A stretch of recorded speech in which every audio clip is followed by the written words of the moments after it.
All right, all right. I think we are live, and good to see you there, Paul.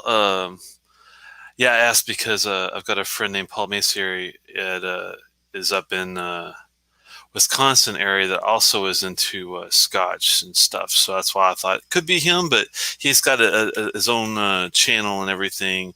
And if you're looking for another viewpoint, Dapper Drams is his channel. He does a little work on the side. I'm not sure if he's still doing it. He did it for a while at least. He might not be active, but not quite sure about that. And if Paul M. Maseri is watching it later on, definitely hello to you, man. And pardon-moi, mon ami. Sorry about that. Getting you guys mixed up. Hi, it's also to IC86. Good to see you, man. And Donner, good to see you. Thanks, man. Yeah, I'm a big fan of the band. Always have been, really, even since their inception. Good to see you. We're going to be taking a look at a fun distillery today, I'd say. One you guys might be already into, some that might have seen a bottle and was kind of unsure if it's worth a gamble, and some maybe huge fans, maybe not even heard of them at all, and that's Speyburn. We'll be looking at the 10 and 25, which is quite a spectrum, I know. But I'll talk about the 15 and some other ones that I've had as well. Good to see Juan Quintanilla there in Hawaii. Good to see you, man. Good to see you, man. Welsh Toro. I swish. Good dramming, folks. I'm going to visit. So one bottle only. The Balcony Single Malt. I'm loving it. Awesome deal. Good to see you, Matt D. Ooh, Anok 11 SMWS in the glass. That sounds great, man. What do you think of it? Do you like it? Pros, cons? Tell us what you think. The king of Pinewood not should not be bought. Please stop. You are not a Speyburn fan, I take it. Well, we'll get to that in a little bit. Maybe that's, or maybe you're not a Thai Bev fan. That could be it too. We'll see.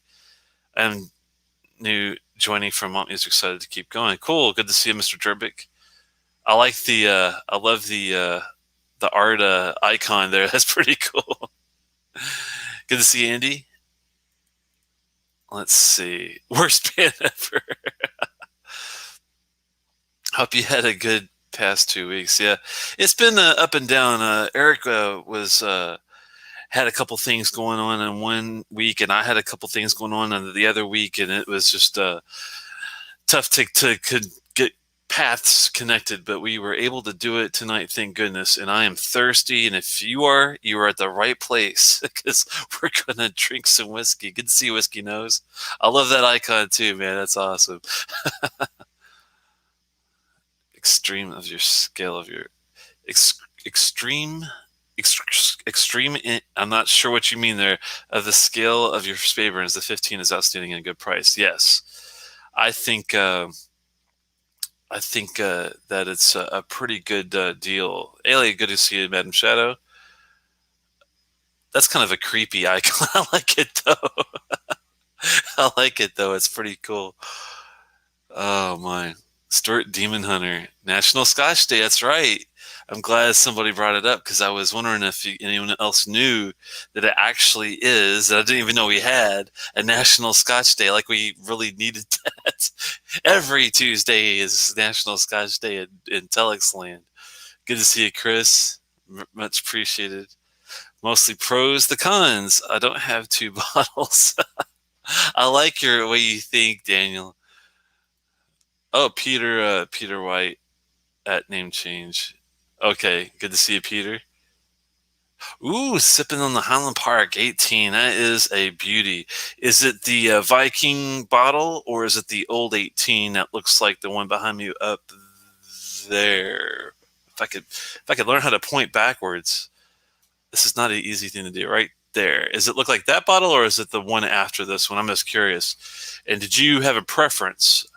I tend to like the both of them, but I do like the older one, maybe slightly a skidgen better. But I don't know if it's a huge difference. Kind of the same with the new and the old 12. They did not re-release the 15, which makes me really sad because the 15 was pretty damn nice. Kangean alkaline water. Wow, man. I don't even know what to say about that. I just like water from like a bottle from Deer Park. Good to see Ben and Demon Hunter too. Oh man. Well, I sent Malt his invite. He should be here in a little bit. I am half man, half shark, alligator. I carry a dead walrus. That. Wow, man. I'm not sure what to think about that one. Yeah. What are you guys pouring? I saw some of you guys. What is Speyburn? I don't see that here. We're gonna get to that. Oh, Silver Lock. Good to see you, man. Very cool. Yes, it is. Well, I'm not sure if maybe it is Scotland's National Scotch Day. If that's the case, then I totally support it. I support every day being Scotch Day, though. That's pretty crazy. Oh, Peter's sipping a Springbank 15. That sounds damn good too. Oh, he's sipping bourbon. That's not good. Yeah, I'm definitely eager. I'm gonna go ahead and pour and see what we get in this in a little bit. I'll hold off on pouring the 25. Even though I do want to give it some time to rest, in the glass before we take it. I'm going to get a little closer before we get to that point. Finishing up the classic cut, try to sample off of it. Yeah, I was wondering how he liked that bottle. Let's just ask him while he's here. Mid sip. I caught him mid sip. I love it. Hello, friend. We've been passing ships in the night of late. Yeah, it's crazy. I was telling the guys, I was like, I had a rough week one week, and I know you had a week where you were busy one week, and we had that going on for this couple of shows, but I'm glad to be back in the saddle, man. Man, you and me both, my friend. How the hell are you, Telex? Pretty decent. I even didn't go with the hat tonight. I went hatless and free to partake in the old Speyburn. I was telling the guys that I think a lot of them will probably they'll be kind of a mixed bag where some will kind of know of them but not be so sure. Some will love them already, and some will be like, who's Speyburn? Yeah, I was mentioning a little bit of this on my happy hour before the show, and was saying, like, this is a distillery I've never had. Oh, okay. I didn't know you never tried them before.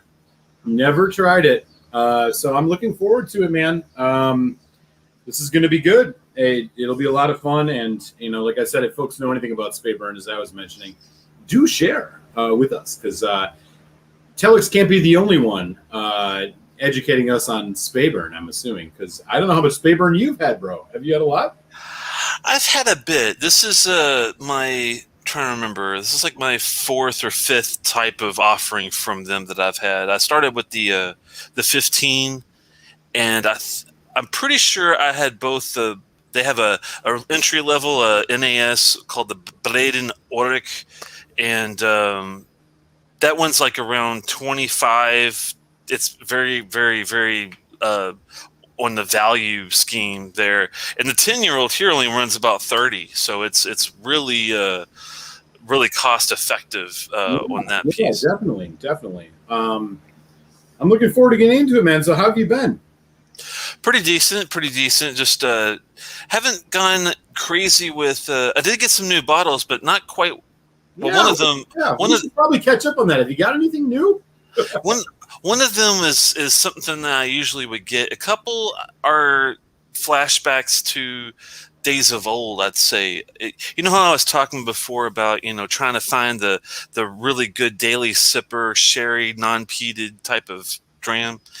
And, after doing more research and more and looking around, and I always find myself coming back to Glenmorangie's Lasanta 12 and the also, for the sherry.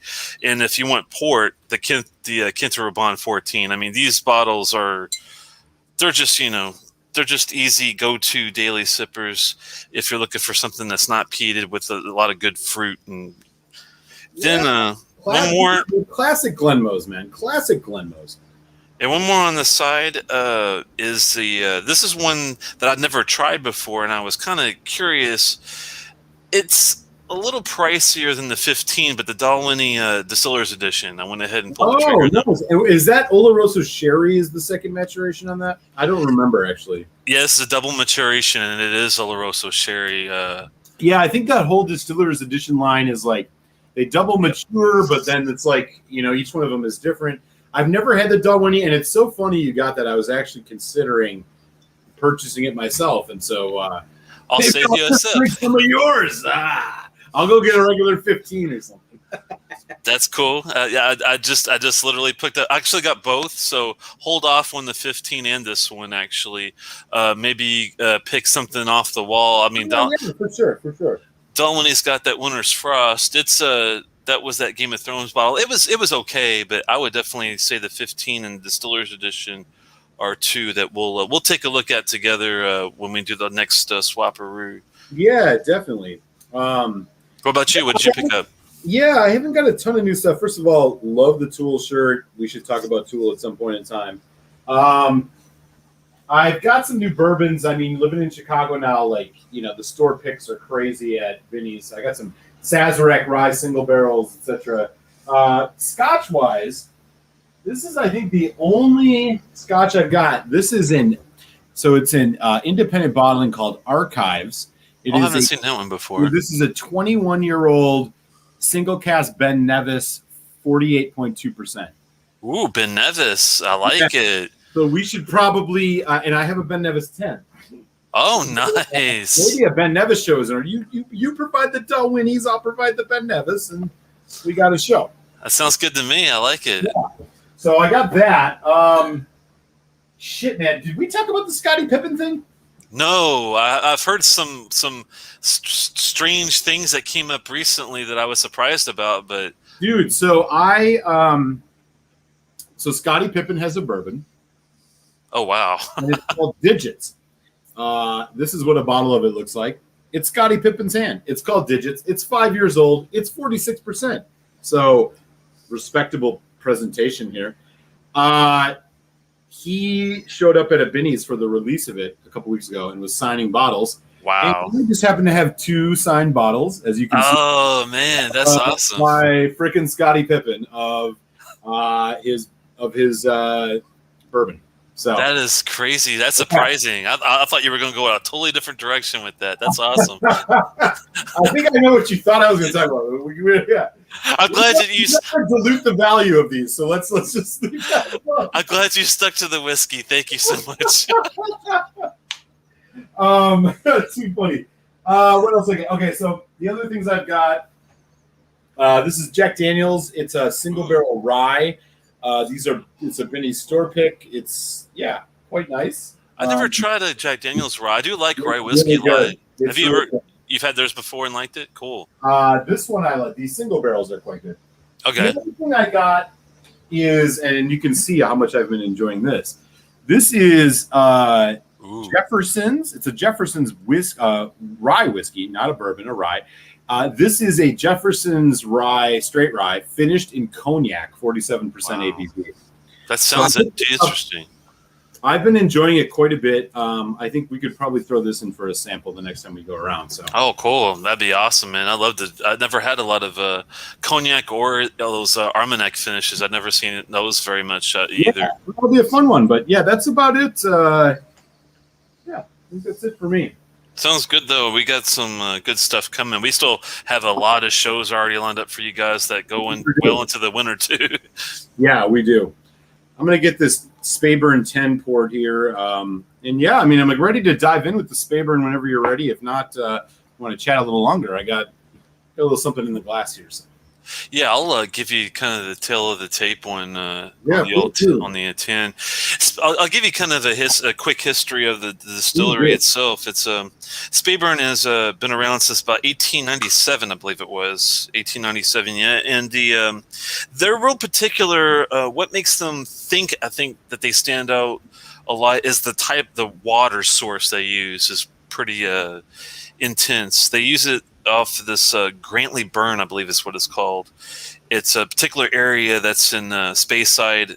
They look at themselves as one of the Speyside distilleries. Whether or not you agree with that, that's a whole other thing. Um, they are owned by the Thai Bev Group. They're also, I think I've seen them labeled as like Inver House. Sometimes I see Inver House. The Inver House, the destroyer of good distilleries. Old Pulteney and Ball Blair, notwithstanding. Yeah, I'm hoping that they don't go down this. That's another discussion we'll have before the show's over. Is these guys do control the 4 distilleries? They've got Old Pulteney, which have re-released a line on. Ball Blair, which they also have re-released a line on recently, and it's been mixed reviews on both of those. They also have Speyburn, Anok, and a 5th one that a lot of people don't think about because you only see independent bottlings from them usually. Is Balmanac is a 5th distillery that they control, but like the Speyburn and the Anoks are the ones that they haven't redone the line with, and I'm really hoping that they ever do. Please don't touch Anok. Please be careful with the Anok juice, guys. That stuff is glorious. Yes, if you don't know, you can still get a bottle of Anok 18 for sub 130 and a bottle of Anok 24 for sub 200. Get it now because with what this people are doing to their other distilleries, it may not be there much longer. And I thought 220 to 250 was a great price for the 24. Right, exactly. Yeah, definitely. Someone said that they discovered me while searching YouTube for the Speyburn 15. There you go. Hey, James, how you doing? Yeah, that's awesome. That's cool. I didn't even know that someone found me that way. That's a good thing though, and that is one of their go-to whiskeys. Like I never tried. I tried the 15 before I tried anything else, and when I tried it, that was the first one where I was kind of like, okay, I see where they're going. This makes sense. I like this whiskey, So then I thought, well, let's try these and see where we go from here. Let me get back to the 10. Sorry. The 10 is pretty straightforward. It's going to be this is going to be only at 40%, unfortunately. So we're going with the lower ABV, but it is, entry level. I'd say this is a good maybe one to start off if for somebody new in Scotch. I'm not going to give any scores or anything yet, but if I was thinking of why someone would get this one, the price is $30. If you like bourbon or other American whiskeys and you're trying to get into Scotch, this might be a good one to start with. This one, I don't know with any special cask. I think it's just a straight up ex-bourbon, if I had to take a guess. And this one, as far as chill filtering and coloring and all that, I did look. Let me look one more quick place. I just kind of realized that might have information on this. Sometimes they do, sometimes they don't. If someone already knows, please let us know in the chat if you know if Speyburn does any chill filtering or coloring. Just try one place here. And I'm surprised you never tried it. Is it the fact that you just wasn't sure if it was worth a gamble? Yeah, it's one of those distilleries that's never like I rarely have come across it, and I've just not really seen any that really never really came across. I mean, the last 2 years in Philly, it's like whatever's in the government stores, and I never saw Speyburn there. When I would go to Jersey, like every once in a while, I'd see one, but very rarely. So it's just not one that I came across very often. Gotcha. Yeah, on the 10, this one thing that I did find on Whiskey Exchange is really good about telling you about coloring and chill filtering usually. And I found out that the 10, even though it is colored and most likely chill filtered, the 15 is not chill filtered and it's not colored. So that's interesting that they would. And the 15 is going to be 46%. Their ages are ABV related, so this one is going to be at 40, a flat 40. Let me make sure because some of these. No, this is 43. The American version's 43. Overseas, it looks like they do 40%. It's one of those trickery deals. Yeah. So this one's 43%, and it's chill filtered but natural color. Is that what you said? Let me just verify one quick thing before. I'm seeing that we are looking at coloring, and it doesn't say specifically about chill filtering, but I do suspect if they're going to color it, and it's going to be at 43, it most likely would be chill filter. But we'll add some water and look at the plume and see if we see a lot of action on that. We can always do it that way. Definitely. All right. But that's pretty much the tale. Feel free to go ahead and nose away. There we go. Speyburn, 10 years old. And what did you say a price of a Speyburn 10? Just $40? a nice, no, 30, just a nice $30. Wow. Okay. So really, really modestly priced for a single malt. And the Bladen Ulrich, I'm trying to say that right, the NAS, that one's for like 20 to 25, believe it or not, even cheaper. And I actually saw a couple good ratings on that, surprisingly, but we'll address that once we get through this one. We'll check it out. All right. So here we go. Speyburn 10. These are Telex pours, so I'll kick things off.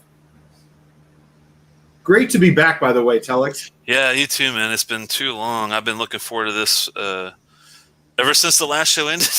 Yeah, right. Okay, so it's very much light fruits. So I'm thinking actually there's some hints of almost like tropical fruit in this, but there's a lot of there's apple, pear, kind of like melon. There's a bit of a spice in the back. This is very much in a sweet. It's a sweet fruitiness. There's a little bit of a spice that strikes me as being kind of cinnamon. But it's slight, a little bit of an alcohol burn. Honey, there's some serious Glenmorangie qualities to this. There's that orange, the orange, the kind of breadiness, a little bit of that. But yeah, mostly it's sweet spice. It's sweet with a little bit of spice, and it's mostly fruit spice. Fruit sweetness. And again, talking like apples, pears, orange. So full citric, little bit of, Yeah, I'm getting a lot of citric. Nose. I mean, it's not. It's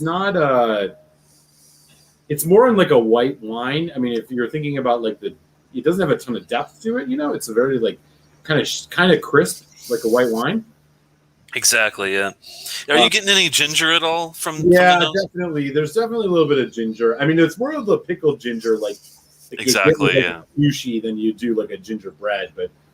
Exactly. I was going for the more, like the Asian ginger, if you got with some sushi or something. Very, very much so. Yeah, that about grabs it for me. Yeah, the only other thing I would maybe add is I'm getting maybe some slight florals, nothing crazy, but just real light florals on the top.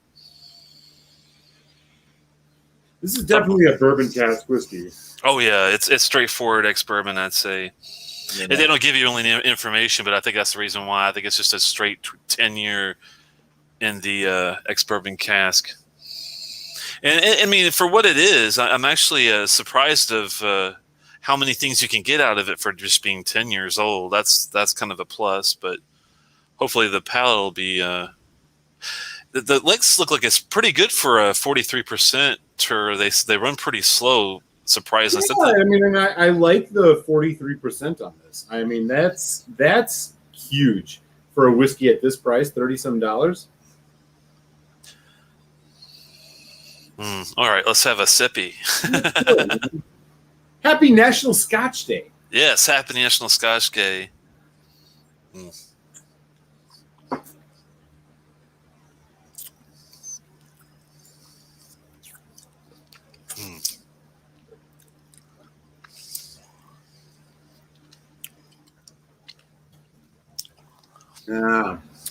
Okay. Here we go. So for me, this arrives very medium body, slightly warming. More bourbon note now. It's much more caramel, light brown sugar, vanilla, little bit floral, and then I get a hit of what I want to say is spice, but tastes a little bit more like alcohol, and a sour. There's like a sour note, Yeah. and it's not necessarily grapefruit, but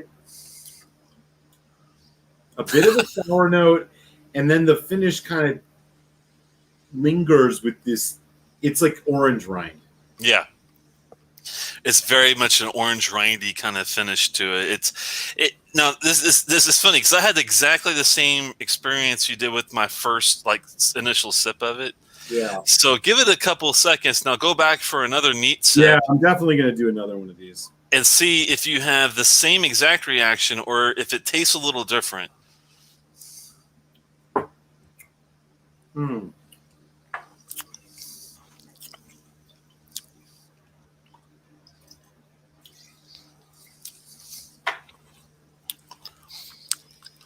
Okay, more on a milk chocolate now, but still orange rind, still a bit okay, better. But milk, it's chocolate, slightly bitter, but not dark chocolate. It's not. Are you getting like a cashew at all from it? Like a nutty, No, nutty flavor yet? not really. I mean, there's like a almond. It would be more almond. It would be like a chocolate covered almond thing. But I think again, the bitterness has really taken over a the bit. the bitterness is actually quite profound, and it's not bitter in the sense of like a bitter dark chocolate that has a sweetness and a creaminess. It's much sharper. Right. It's like an orange. It's like an orange rind. It's like orange rind.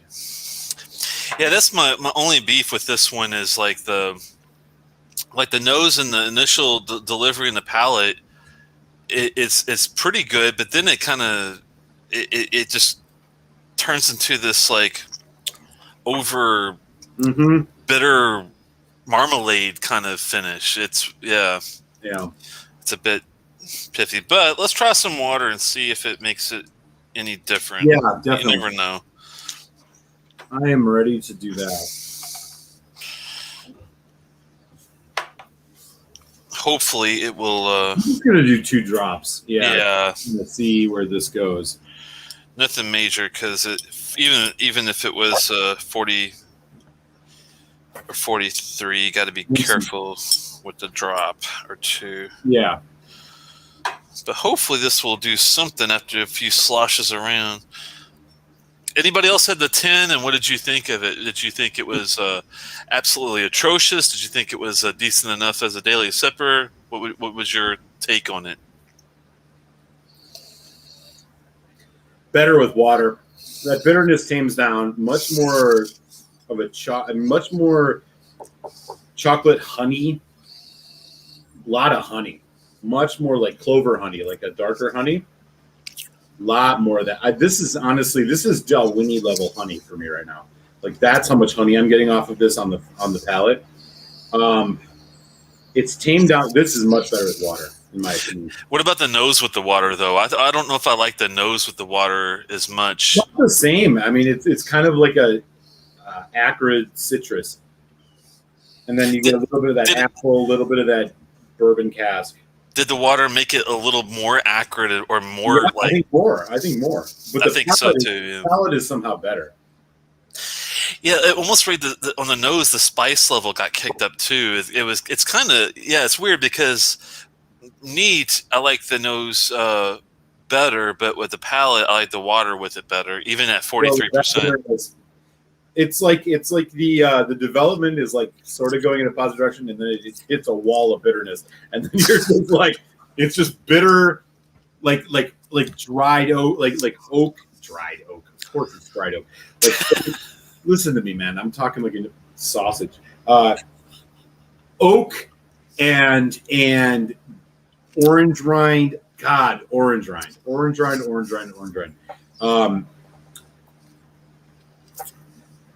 This is so.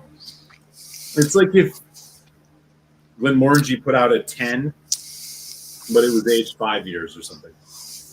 Wow. I don't mean to put it that badly, but you know what I'm saying. Wow. I mean, I know where you're going, but I'm not. I might. There is a We'll nice see. funny note. Yeah. I'm gonna do another sip here.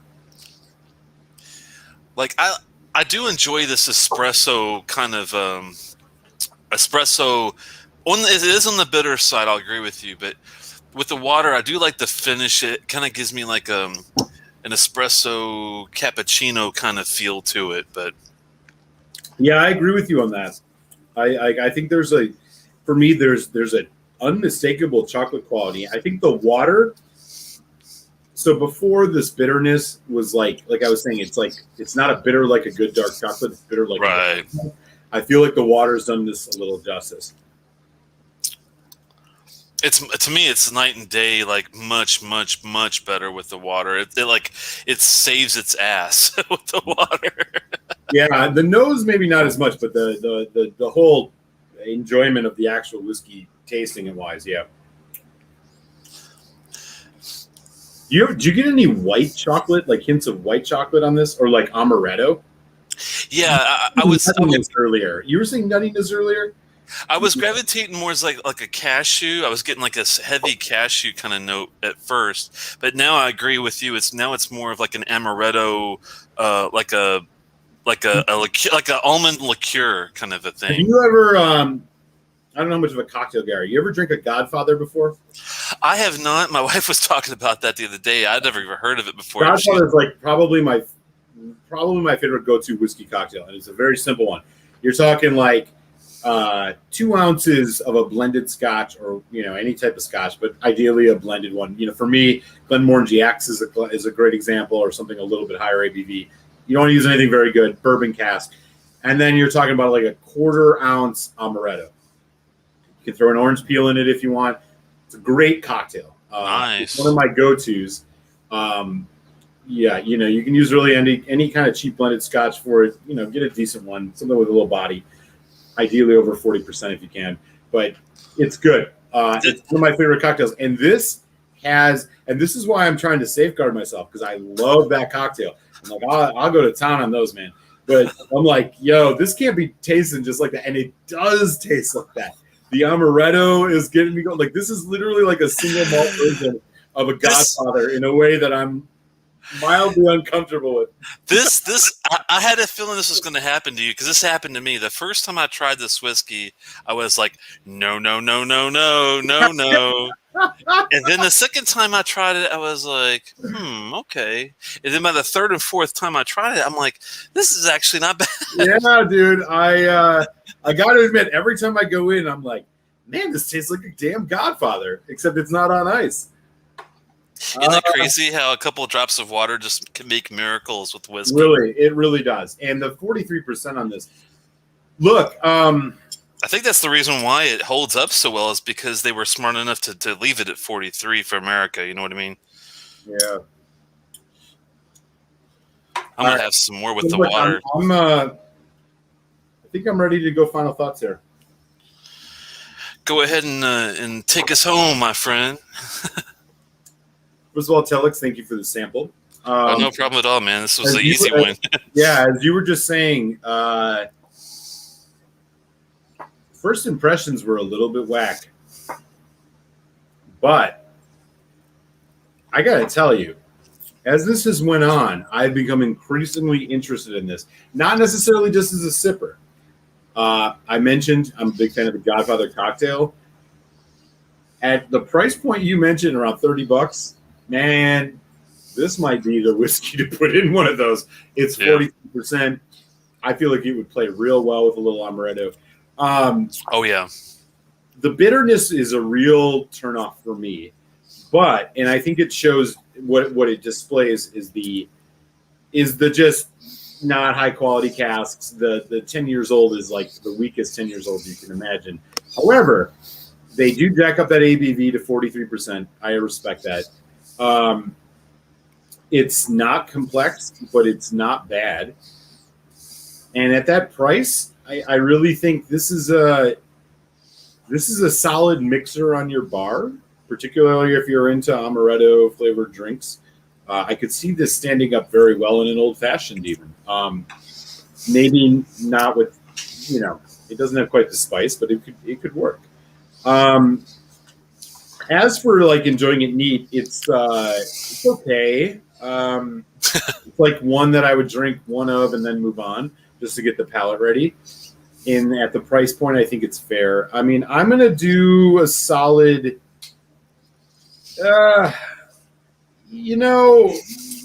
All things considered, it could be worse. I'm gonna go with a 2.75 on this,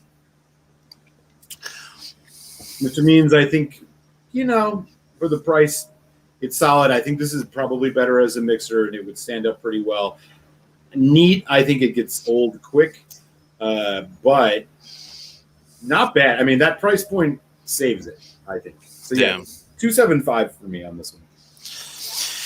Yeah, I came into this thinking that that this might be great for a new Scotch drinker, but this to me might be a little more intermediate for a new whiskey drinker, because you got to be willing to play with a little water with this one. It's definitely not something I would serve anyone without the option of water, if you know what I mean.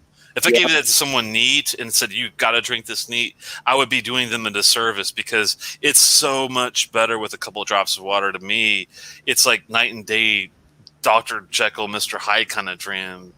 I do think you have to you have to get warmed up with it. It's like the first time and it's not just the first time I had it initially, it's the first time I drink it for that day. The first sip's always kind of rough, but by the third, fourth sip, even though I'm not talking big sips, little sips, you actually the palate gets better over time. But you gotta be willing. You got to be willing to do the water though to make it just right. It's a tough one, because like usually when I score these things, I try to think of a 3 as being average, but this is definitely not. Even though it's great for a 10-year, it's not up to the level of like your average 12. So it's really hard to get it to a 3. I agree with Eric, I think, on this one. I do love the fact that the water makes it a lot better. The finish is a little short for me. I wish it was a little longer. That would have helped too. I would have gave it a 3 if it had a better finish.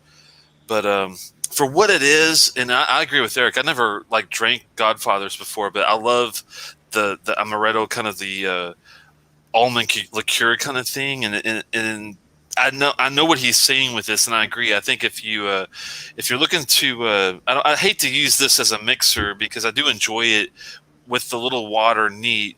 I wouldn't be opposed to definitely mixing this with some other stuff too, especially like a favorite cocktail. So I'm gonna say 2.75 as well on this one. Really, man. I think it's not a bad whiskey per se. It might not be as good as your average 12, but if you got $30 to spend and that's all you got, this is a hell of a good place to start, I'd say. Yeah, 100% agree, man. So that's 2.75 out of 5 across the board from Telex and Malt Muser on the Speyburn 10. Don't take that as too much of a negative. Well, cheers, Gerbic. Yeah. I really do think this has some... I'll be honest with you. I'm going to buy a bottle of this. And I'm going to buy it, and I'm going to mix it into Godfathers with a little bit of Disaronno and see how it performs. I bet this would be the best ones you probably ever had. Well, it's a high bar because my mixer, and this is a good question. I don't know if you're much of a Scotch cocktail guy. I'm not a lot, but I do like a Godfather. I like a Rob Roy here and there. My go-to mixer of choice is in the right around the same price point, and it's Cutty Sark Prohibition Edition, which is 50% ABV. So it has I'm using the Glenmorangie X, which I think is solid. But Cutty Sark Prohibition Edition punches way above its weight. Does this stack up to that? I'm not sure. I've never had the Cutty Sark Prohibition, so I take you up on that. I'm gonna pick up a bottle and just do it for sure. It's good neat. Do it for sure. Okay, cool. Cutty Sark Prohibition Edition. Solid stuff. And one of the best mixer scotches you could have in your bar. Way better than a Famous Grouse or, White Label Doers or fucking Johnny Walker Red, God forbid. Cuddy or regular Cuddy Stark. Cuddy Stark Prohibition Edition, if you can get it for 30 or under, bargain buy. You can even daily sip that. It's that good. 50% ABV. Do it. But I honestly think flavor-wise, this could roll with it. I've only, I'll be honest, I've never really dabbled heavily into the mixed Scotch area, but I have dabbled into it a little bit.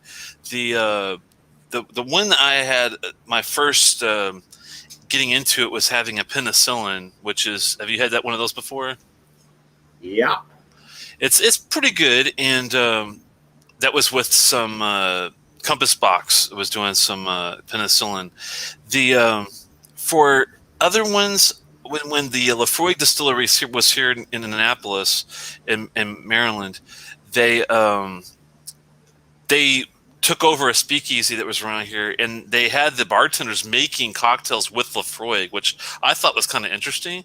Oh, wow. it was really well done. I mean, they were using the Lafroig with a sense of smoke and peat and whatever, like if it was a Lafroig that had a cask influence, they were really smart with how to pair that with other flavors. God damn, man. So it can be done. Yeah, I have to admit that's a skill I'm not sure I have. I don't know what I would mix with Lafroig. But I'll have to do it on the side. If I can find what they had, I wish I had a list of what they had at the time. I'll do a little research, but yeah, let's look up some maybe Lafroig cocktails, and some night doesn't have to be anything in particular. But if we're doing Lafroig, maybe we should do a Lafroig cocktail just for fun on the side. There's got to be a Lafroig show coming up because Karch's 2021 is going to be making its way here. And you know what else is coming out right around now too? Lafroig 10 Batch 13 cast strength is going to be coming out soon. So, Lord knows, y'all, stay tuned. If you haven't hit the sub button, give us the thumbs up because there's going to be a Lafroig show in the next month or so. I guarantee that. Oh, yes. It's going to be the new ones because Telex and I have been licking our chops for these new ones. I'm tapping my arm, baby. Yeah. That's going to be a thing. PX cast strength, are you kidding me? And then, of course, the always wonderful Lafroig 10 cast strength. So. Where do I sign? Yeah, seriously. No, seriously. I'm looking forward to both of those releases. But, no, I hear you on this, man. I mean, this is – I have to say it. This one definitely grows on you, doesn't it? Yeah, it's got to – I keep going back to Glenmorangie 10. Mm-hmm. But I gotta say, this has a little bit more character. It has, and I'm not sure if it's in a good or a bad way, or if it's just subjective. Like, I agree with you. It's a little more abrasive. It's a little edgier. It's a little more bitter. But Glenmorangie is known for its finesse. This is a little more rugged, and I'll be honest, I ain't a bad whiskey, man. Yeah, I'm really excited. In fact, I'm going to save the rest of this because I got when we try this 25, I want to compare the two because it's going to be interesting. Yeah, I'll be honest with you guys. When I first had this whiskey, I really was not a fan at all. I hated it. I was like, no. It was the first initial reaction. I was just kind of like, oh. I was like, just like Eric. I was like, this is too bitter, too abrasive. It's in your face. It's just not. But once I had like the 2 or 3 baby sips and a little oxidation, holy moly, it's pretty good. Yeah. We'll have to have a little 25 next, I think. Yeah, I'm gonna get this in the glass and let it aerate. I'm gonna do my obligatory run to take a quig. And then when I get back, we could start this. I'm going to figure out a little interim pour as well. And then, once we're done with this, Telex, we should talk about a little special pour for National Scotch Day. Oh, cool. That sounds good. I'll be right back. All right, man. Let me put it in a little prime window here. Let me catch up with you guys on a little bit of the comments and just see what's going on. Oh, here we go. Let's start off with a bang. We'll start with a little bit of difference here. and then we'll come down to the bang. James, so glad you're here, man. I like the Speyburn 10. It's with its more robust, spicier space size style, especially for the $20 price I got for it. Yeah, I mean that's the thing. It's for the price. I mean, if you can get it for 20, that's amazing. Like here in Maryland, they're usually a little higher, so 30 is the going rate. But if you can get it for 20, holy wow, that's even better. Trooper never had a Speyburn. So good to see you there, Trooper. Hope you're doing well in the oil rigs down there. Are you still working? And hopefully you're doing okay. And what are you sipping tonight, just out of curiosity? It sounds like you're trying to get me intoxicated. Isn't that the plan? Let's see. Well, maybe slightly intoxicated, not overly. Speyburn 15 even better than the 10, fuller sweetness and overall more than 5 than the 10. Very much true. And I think I'll definitely talk Eric into giving it a try. I think he'll end up liking a little bit. I was offered the 10 local barley and Blue Run 14. Ooh, okay. Pump the brakes, settle for the Springbank only. Yeah, I hear you there, man. Speyburn 10 is one of the worst tenures from space that I've ever had. I'm glad I didn't buy it. It was given to me at Cigar Lounge, $30. Okay, now here's the deal, Cohen. This is not a whiskey that you can just try a sip of, and obviously from our experience, and get the full experience. You got to sit down and take time, oxidation, water, and see what it is for what it is. But I know when you're only spending $30 for something that you don't want to spend a lot of time with it. I can agree with you on that, maybe, but a hot toddy might have helped her fall to sleep tonight. She was up for a while. I hope you're not giving a kid at 7 a hot toddy, man. Come on. I've been tempted, though. Oh, man. I think you made a good choice, Peter. Yeah, with the Springbank. I'm going to try to catch up with you guys here. Honey and ginger syrup. Yeah, that'll do it.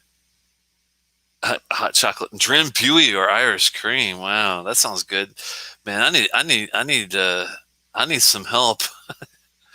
Speyburn 10 for highballs. Yeah, I could see that on the side, but it's actually good with the water, man. I promise you, if you sit down with it, spend a little time, I think it will grow on you like it did for us. It's $30, $20 in certain areas. Appreciate the feedback on that. Let me get back to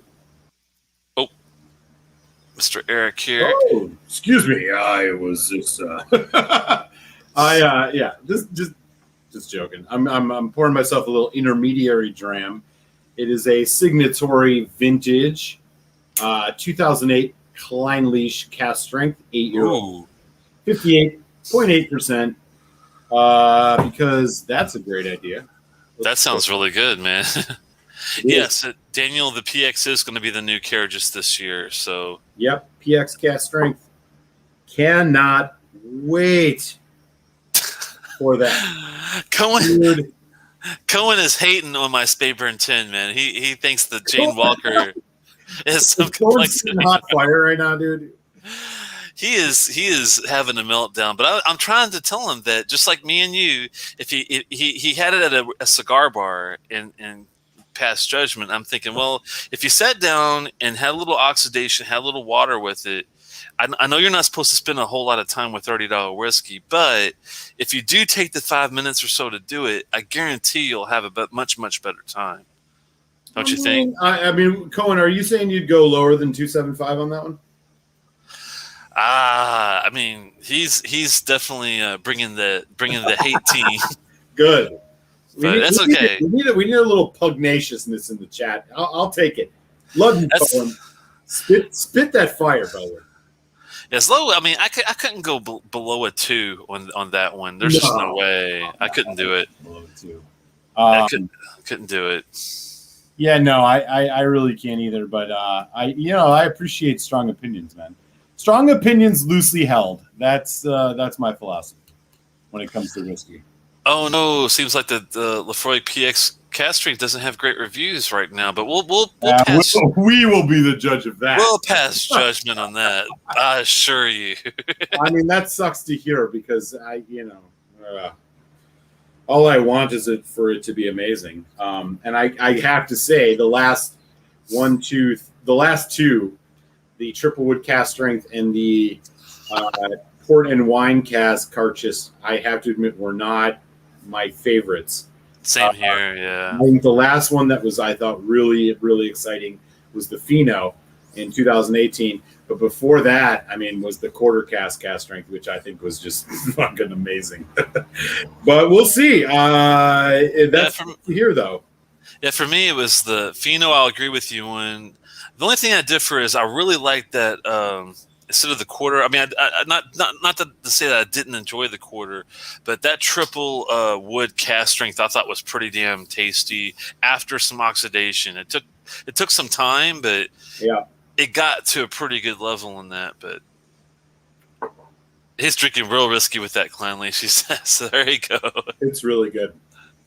I'm not gonna lie. You know, Telex. You know, when we were doing our check-in on new bottles, I forgot to mention one.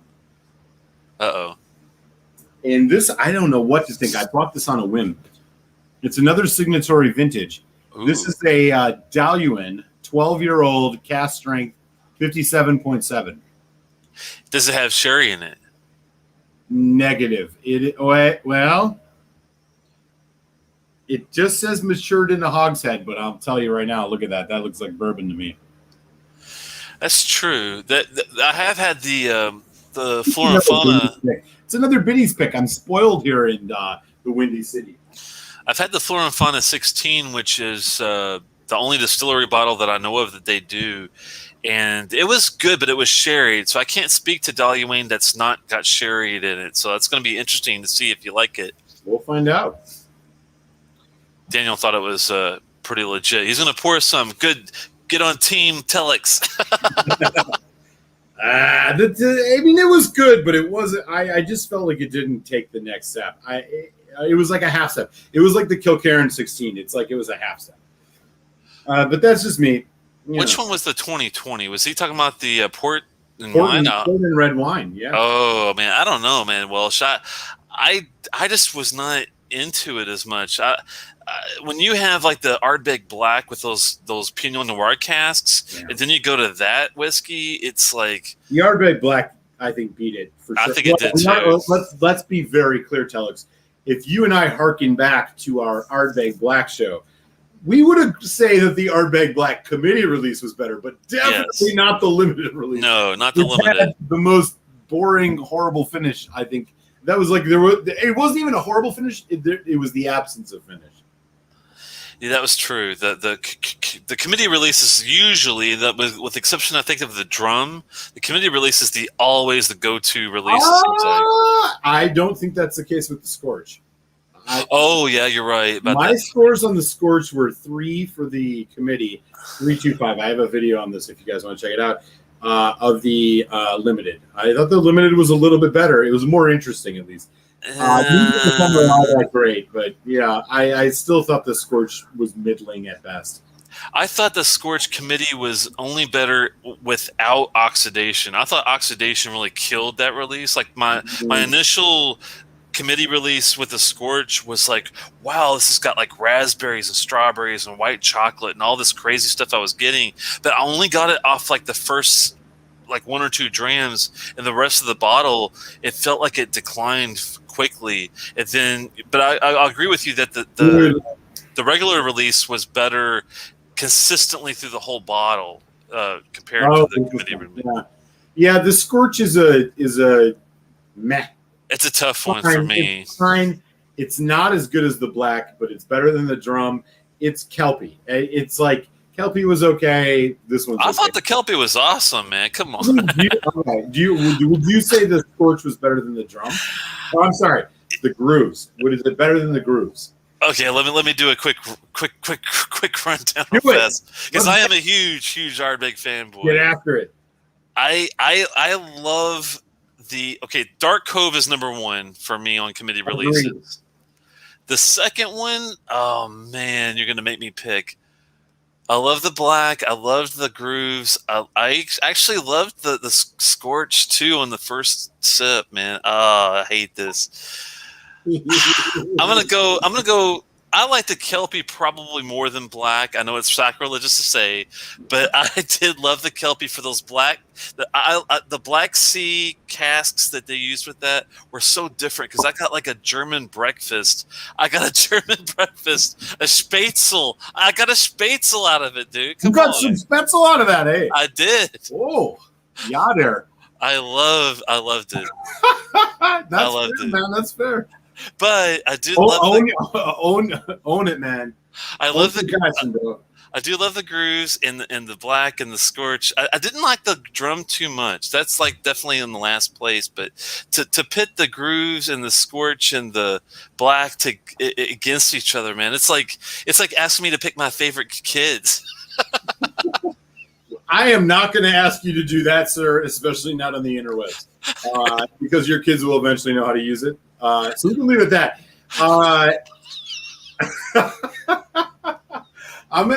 Okay. What's up, buddy? Okay, so I'm gonna join you on this conversation. We're talking committee releases, or are we talking limited, or both? This committee. Let's just stick to the committee because we both agreed that Dark Cove is the be all end all. Dark Cove is number one, and it's not even close. No doubt about it. Number two, black. Wow. Number three, and it's just a hair less, but it's right there. Grooves. These are whiskeys worth buying. Dark Cove, black, grooves, committee release. Yeah. Whiskeys that are middling are like in the middle, worth buying at a good price only. Kelpie. Whiskeys and then Scorch, not worth buying. Drum. Yeah. That's the best I can do. I agree with you on that one. I mean, I would skip the drum, but to me, all the other ones, man, I gotta have them. Just gotta have them. No, do you remember, dude? How many conversations did we have? I was like, I'm not buying any of these goddamn. I'm done. This is the last time. And then what did I do this year? I didn't buy one. I bought 2 Scorch committee releases, and I bought the because I'm a degenerate like that. Look. That's crazy, man. I don't know when they're gonna get drank because every time I pour it, I'm like, that's the only dram I'm gonna have of that tonight.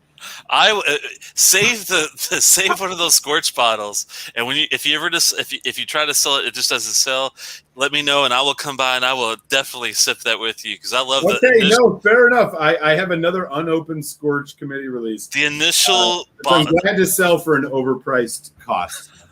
The initial for it if you want it. The initial 2 drams off that bottle are glorious, man. I don't know what it is. I mean, would you justify a $200 bottle of whiskey for 2 drams? No. Oh, Silverlock was good all the way through. Silverlock's asking about the Perpetuum. No, that's one of my least favorites of the series, I have to say. No, I have the Perpetuum regular release, and I have this one. Oh. You did get dude. I opened it. Dude. Oh, you got to sell that to Telex. Hey, man, let's talk, bro. We'll have a conversation about it. I also have a single cask 1991 Ardbeg 10 behind me. So, if we need to talk about that. What? I have Hold on. Did you just say Ardbeg single cask in the same sentence? Yeah. So here are the best Ardbegs I have. Ardbeg Day. Oh, dude, I've never tried that one. And I've tried like 30, 40 different like distillery Ardbegs, dude, and I have not tried that one. That you're killing me here. Dude. Yeah. So I also have an Ardbeg Renaissance. Oh, you're killing me. I got a couple Dark Coves. The regulars, not the other one. Still. The rare ones, so yeah, we had a Supernova 2019. Oh. And then I have this. This is I have a 2011 Corey Vrecken and a 2012 Ugadal. And then I have this. Single cask, Ardbeg McCallum's Choice. This is a 10-year-old. It's only 43%, but it's 1991. Oh, wow. And you never see independent Ardbegs hardly at all, man. Yeah, that's awesome. Let's see what the bottle even looks like. I don't even know if I've ever opened this one. One of these days we're going to open this, bro, because this is going to be drank. Could you imagine 1990s, like early 90s freaking Ardbeg? It's got to be awesome. McCallum's Choice, single cask, 1991 Ardbeg. I bet that was before they shut down too, man. Probably. I bet that was before the Yeah. shutdown. So this was this was distilled October 1991, bottled 2003. Nice though. Still, that's got to be pretty good, I would have to say. Yeah, we're gonna find out. We'll just open this. That's it though. I mean, I have the Supernova, but this is the newest one, and then I got a couple Dark Cove limited releases, and then an old Ugadal and an old Corey Brecken. You'll love those, man. Yeah, and then that Renaissance, which is 2008. I was lucky enough to pull a 2009 Ugadal about a year ago, and I could definitely tell a difference. I was like, wow, it's crazy.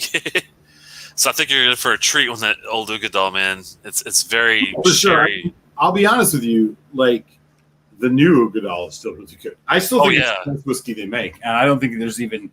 I mean, Corey Brecken, whatever your fancy is, but I think they're the best. I actually have 2 bottles of that Ardbeg Day, by the way. Oh, gonna sell one to Telex. Well, I do have somebody who wants to buy it.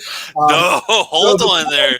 Hold on, bro. That they have horrible corks, and so they leaked. So they both leaked. This one is just below the neck. I mean, as you can see, dude. I will definitely still be definitely interested in sampling that. Oh, yeah, we'll talk about this one today. Yeah, and then the Renaissance is the 2008. So that's the We've Arrived thing. Yeah, that's the first release after the Very Young, Almost There, that whole series, man. That's awesome. Yeah.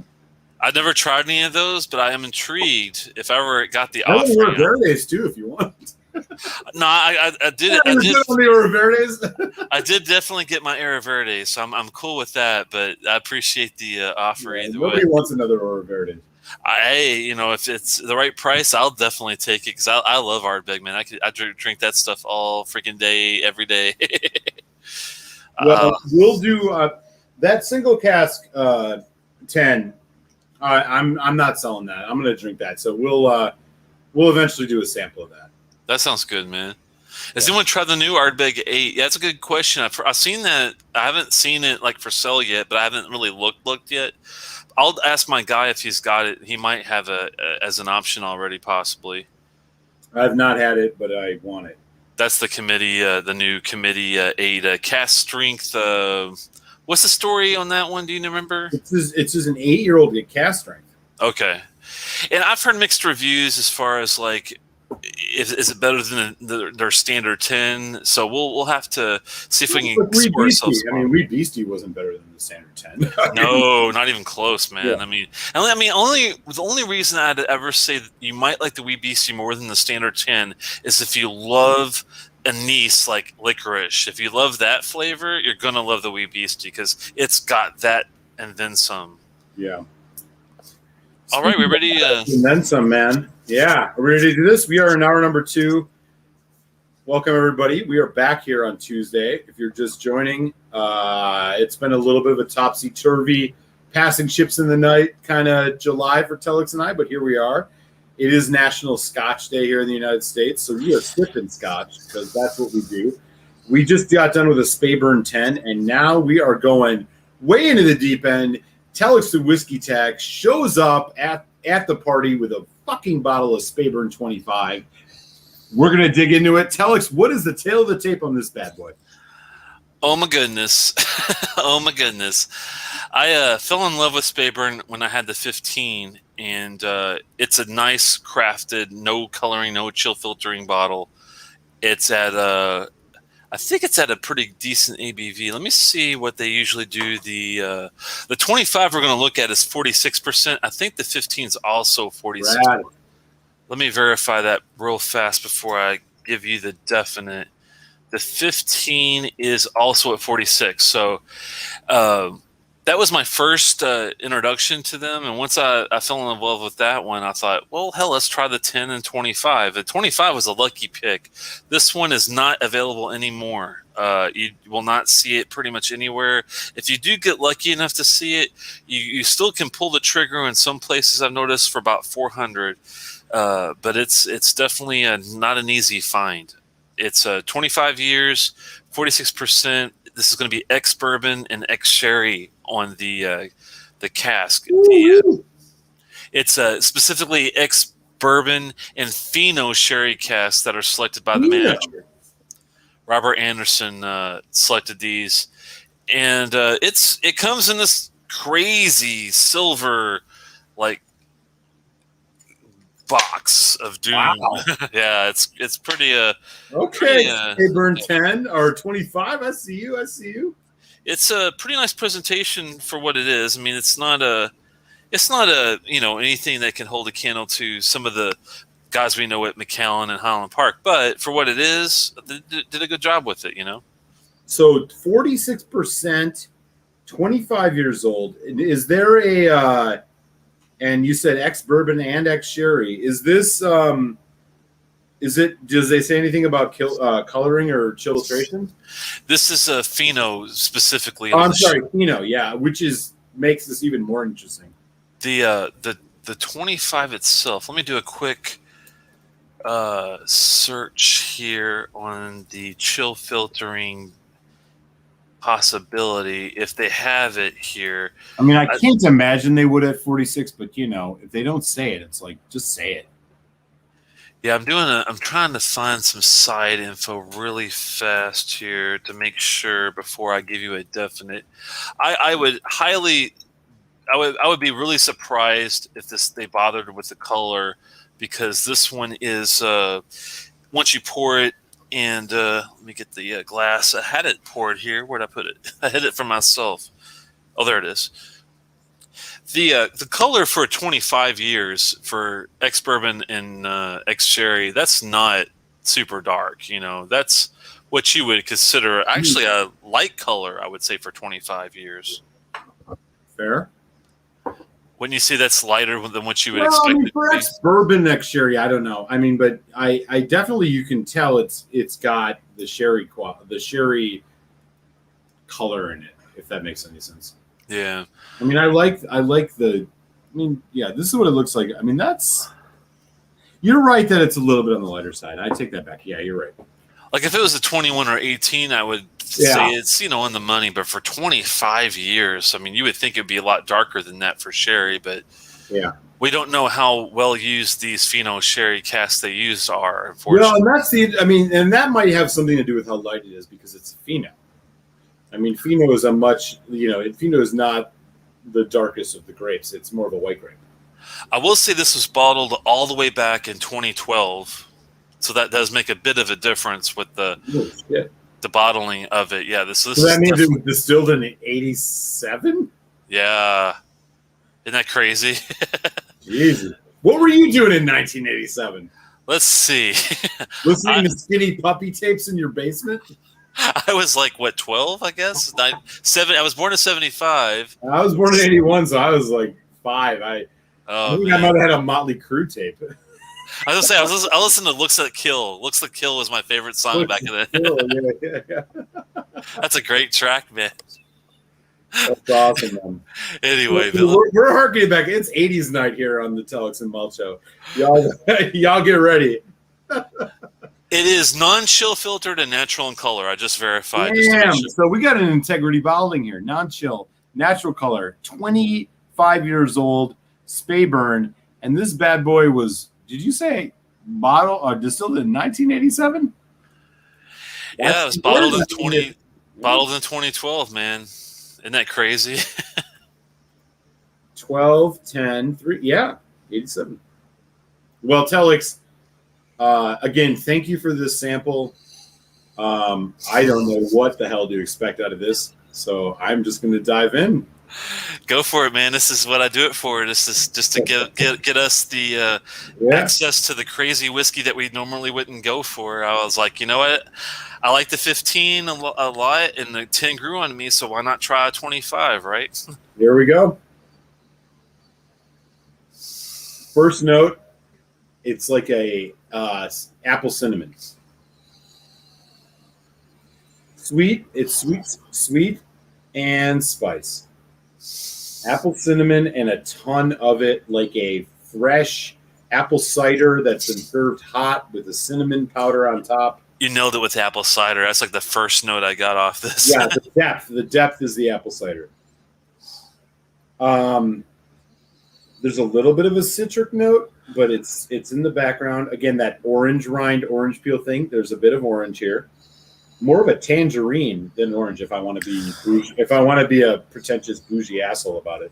Yeah, blood orange. A little bit more of a tangerine, potentially a mandarin. I think you missed the blood orange there, sir. Yes, you're right. Let me go back in. Maybe there's some blood orange in here. Yes, I see what you're saying, Mr. Telex. No, but seriously, I think it does have blood oranges. I agree with you. It does have blood oranges, and it does have your. It's more of a tangerine thing for tangerines, me. Yeah. Nectarines. It's got like anything with a bite to it. That's. What's up, Whiskey Ace? Yeah, apple, cinnamon, and orange. I'll be honest. Again, very warming. It's a deep, heavy nose, but there's not. I'm not getting a ton of like other weird complexities. Maybe there's a little bit of like a papaya kind of like a lychee type thing, but that's it. Yeah, I was gonna say it kind of does have a little bit of the spice is kind of, I think, shadowing a lot of this, but yeah, it does have some Japanese like almost characteristics to the fruit as part of it, but there's so much spice going on that it really shields all these things. I have to figure out which way I'm pointing. Yes, what he said. Yeah, it's fruit, and a lot of it. There's even a little bit of like a Del Monte fruit cup kind of thing. Now, if you nose it long enough, tell me if you start getting. Now it's going to change into more of like a tobacco tea kind of thing. Tea, yes, and that's where I think I was hitting with the lychee. There's a little bit of that umami tea thing. I'm not getting much in the way of tobacco. Maybe a little bit of like slightly. But I'll tell you, if there's the bourbon cask on the nose, as far as the nose is concerned, I don't smell it hardly at all. Getting like a medium. Maybe just like the shadow. You said shadow, which is a good one. Like the shadow, the accent of a Chardo cask. It's got like actually, to be honest with you, hang on. There's a little bit of a barbecue note, like a teriyaki. Yeah, I was trying to figure out what that combination of umami, like a burnt ends, but like a sweet spice teriyaki. Really like nice, not overly complex, but very direct and forward, heavy nose. I'm going to go in for a taster, Telex. All right, man. It's got a little bit of medium brown sugar on the note on the nose, too. It's very sweet. The more I do it, the more sweet with that savory note I'm getting.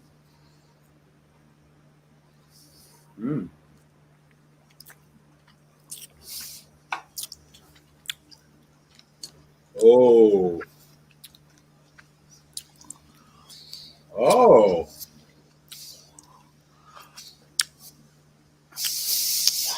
Ooh, yeah.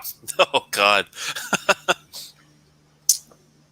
I got to go back in for another. I can't say anything right now. Yeah, it's a lot to take in at one sip because it definitely was changing as I was going with the oxygen coming in the end there.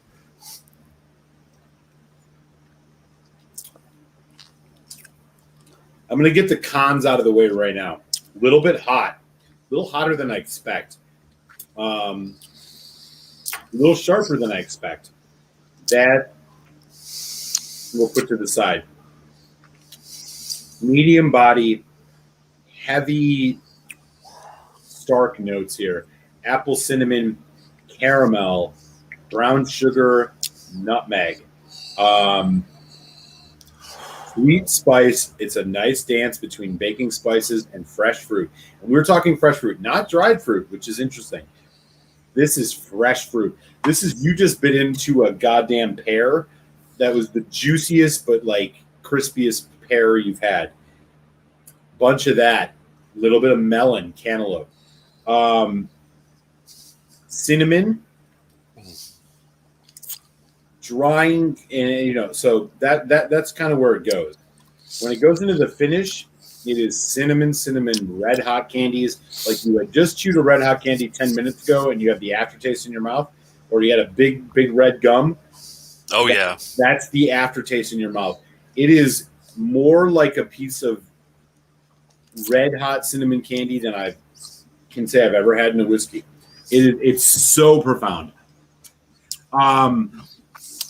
Also, the apple cinnamon is still there, like a warm apple pie. And that's about it. The finish is kind of a two-note pony for me: cinnamon and apple pie. Give it a little time. See if you get any more of a bitter. There's like some bitter notes coming in to give it more of a difference in the finish. Or maybe one more sip. Oh, I'll do another sip. Thank you. I agree. This is definitely what I would consider like more of a spice bomb than a fruit bomb or vanilla. Anything else. It's very spicy. And I think the initial thing that Eric did not like at the very first part of the palate is there is a wave of white pepper that you get from the very initial shock of it. Yes. You know what, Telex? You're going to be proud of me. I have white pepper on my order from the local supermarket that I'm going to be picking up this week, strictly because I need to get my goddamn bearings on white pepper. You've been talking about white pepper for a while. You pick it up in so much, I don't know how to. I think it's that initial thing that you didn't like, probably. I'm going to be real. I'm not a professional. It's a goddamn blind spot for me. I'm willing to be humble and admit it. I don't get or taste white pepper or understand it at all, but I'm going to work on remedying that because I'm a man of the people. I think it's that. I think you get it, but I think it's the way you describe it is kind of funny because I know you don't like it, and it was that initial like hit that you remember how you first tasted this and you were kind of like, oh, there's like this wave of spice that bite. The initial bite was kind of heavy, and I think it's that white pepper note you get right from the get go when you taste this stuff. Yeah, you might be right. I need to get my bearings on this. This is part of my whiskey journey. We're all on a whiskey journey. And part of my journey, I need to get my bearings on white pepper. And I'll tell you all one of the ways that I've approached trying to identify spice notes is that I cook a lot personally, but I buy spices and I smell them and I'll sit with a whiskey. Before I do my reviews, I'll sit with a whiskey and I have about 15 spices out and I'll be like, nope. Oh, yep, that's what it is.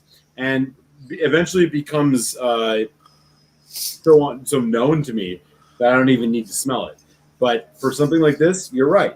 I mean, admitted blind spot on my part. I'm a humble dude. I'll admit it. I don't fucking get white pepper to save my life. I'm the same way with certain florals. I'm going to do the same thing Eric's doing, but I'm going to do it with the floral group. Like I'm usually good with like lilac and certain like lavender, certain florals. But sometimes I'm kind of like stuck with, I'm not quite sure if I should say this is like a jasmine or if this is more of like a like a honeysuckle. I mean, there's lots of different florals in itself. So I got to practice with my floral groups. White Pepper Blind Spot would be a good name for a band. I like that. Andrew Page might have just got the award for comment of the night with that one. That's great. Yeah. I've got a new project I'm working on. I might have to name it that. There you go, dude. There you go. That would be hilarious. You'll know who it's from if you see White Pepper Blind Spot out there on the YouTube. Ooh, man. Yo, I'm going in for a little bit of water here. Okay, yeah. I was enjoying it so much neat that I thought, well, but you're right. We got to be careful with this because this could really blast. Old whiskeys are delicate, y'all. I mean, even the ABV is not an indicator of how much water. Go less. Less is more first with older whiskeys because they're delicate. I'm only doing two drops on this. Yeah, I agree with Eric. This is a spice bomb too. When you deal with spice bombs, you got to be extremely careful with water because usually, believe it or not, water will bring out more of a spicy note on whiskey after the fact. So you got to be careful, and it could dry it out too. So I agree with him. 2 drops is all we need.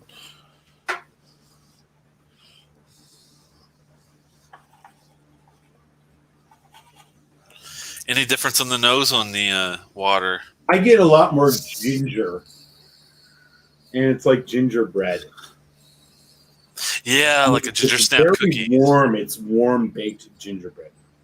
A ginger snap cookie. I don't know if I go that far, but yeah, I see what you're saying. I still apple cinnamon. Winston, what are you doing down there? Uh-oh. He's being a little, you know. Don't chew on his wires. Yeah, don't chew on the wires. Come here. Come say hi so I can kick you out of the room. Winston the Whiskey Cat. I love the whiskey cat. It's my favorite color. It's gray, right? Yeah, he's like steely gray. He's He's my favorite. He's a Russian blue. Nice. And he's a long hair Russian blue, so he has the floofiest of tails. Ooh. So ridiculous. He looks like a skunk walking around in my house.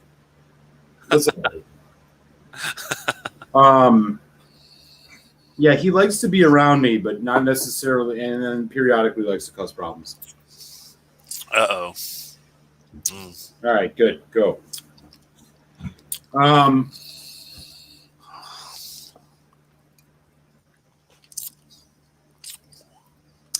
Wow, even more spice, man. That's a crazy amount of spice on that. Yeah, I mean, this almost reminds me of a Compass Box spice tree in a way. It's a very relaxed, kind of like a spiced dessert quality to it.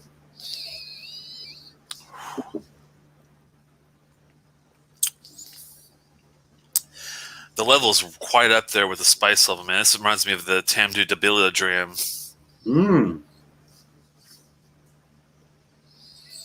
Ooh. I love how that orange rind note that we were getting on the 10 is completely gone. Yeah. It was a lot. It was a little bit excessive. Oh, yeah. I agree with you there. Are you getting any so I don't even get amaretto on this, but are you getting any like mocha, like a chocolate coffee drink? That's what I was wanting you to wait for on the finish, because that was the note that I was really heavily getting on the finish that I thought was saving it. Was I was getting this nice like amaretto, like espresso cappuccino note at the end of it. Yeah. This is very good. It's a little bit like, I don't know how to put this, and this might not be the right word.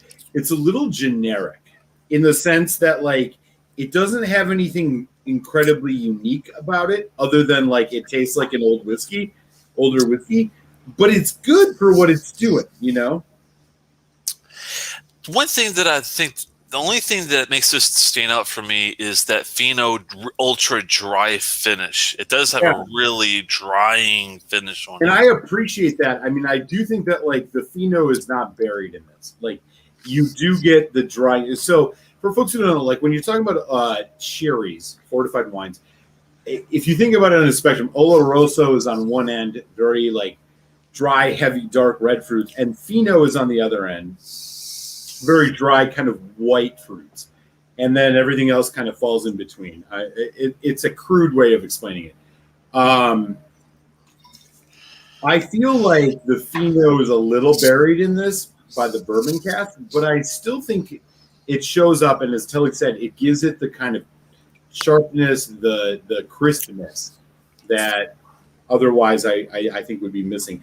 It's good stuff.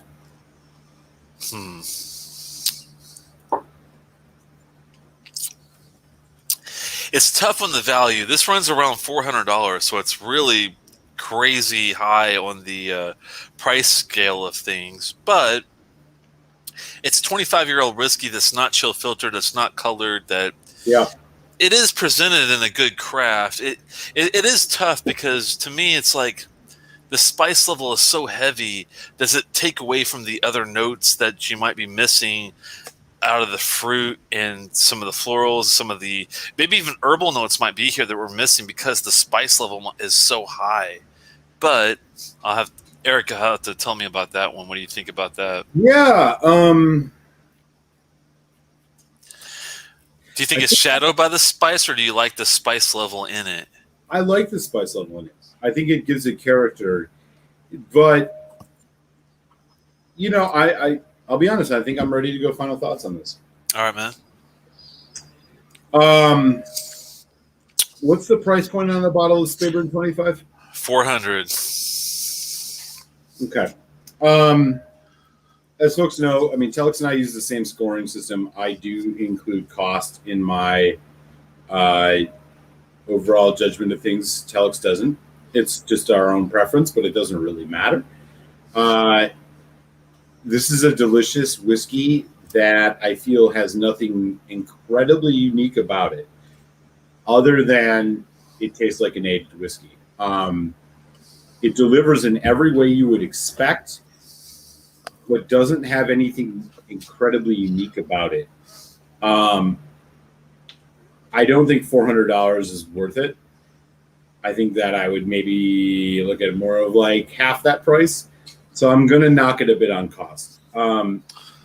But it has character in that it shows up vibrantly with what it does. I think what it's, as Telex was mentioning, the apple cinnamon, the kind of spice notes, the longer finish, compared to the 10. This is light years beyond the 10. The $400 price point is tough. I think when I think about other $400 whiskeys at a 25-year age statement, I think about Glengoyne 25. I think about, some comparable ones would be like a Highland Park 21. Do I think this rises to meet those whiskeys? Not quite. But I think this is really competent, and I think if you found this at a good price, this would be worth buying. I'm going to go 3.5 out of 5 on this one. And that's going to be my thing here. I do think if you've ever had Compass Box Spice Tree before, this is like a single malt version of a Compass Box Spice Tree that's been aged for a long time. It really does showcase spice very well. So yeah, I'll sit at 3.5 on this. Even for 300, if you found it for 300, would you keep it at a 3.5? Yeah. Okay. I just want to make sure you were, because he's right. They probably have better prices in other parts of the country. Unfortunately, Maryland is like the worst place to buy whiskey. It seems like, which I hate. I hate that for that fact. I wish I was in California for that. $300. I mean, let's. I don't mean to take up your time here, but let's just entertain this for a second. $300. What whiskeys can you get for $300? So you could get a Knock 24 for $250. You could probably get yourself a Springbank 18, maybe even a 21. Maybe not. No, not for that price. I mean, you could definitely get yourself a Glen Scotia 25. You could get yourself a Bunnahabhain 18 easily, maybe 2 of them. Do you think this is better than a Bunnahabhain 18? I'm not so sure about that. No, I don't. I agree with you there. Yeah, no, I agree with you there. It's definitely not up there with some of the those what I would consider powerhouse. Right.